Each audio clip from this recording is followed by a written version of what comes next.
هو السيد محافظ اسكندريه اللي اول ما جه توسمنا خير وقلنا محافظ اللقطه واللي عجبه تصوير مشي والدنيا هتبقى زي الفل. الدنيا ما بقتش زي الفل، دي بقت اسوأ.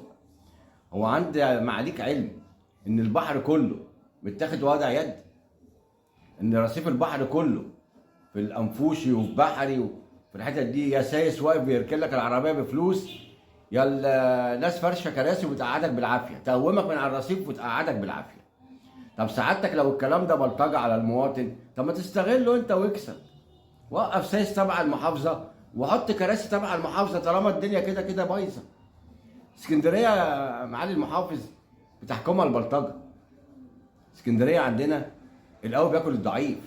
اسكندريه عندنا بقت كل حاجه مباحه، بقت محافظه ابو كيف. سعادتك بتنزل تشيل اشغالات شارع الجلاء نص ساعه يكون الناس فارشين تاني. سعادتك بتنزل تشمع القهاوي ربع ساعه القهوه تشيل الشمع الاحمر وتشتغل، عشان من امن العقاب اساء الادب. سعادتك شغال، انت شايف ان انت شغال على ارض الواقع. طب الاحياء مش شغال، الاحياء الفساد فيها حدث ولا حرج. يبقى فين الشغل اللي انت بتعمله؟ اسكندريه ضايعه.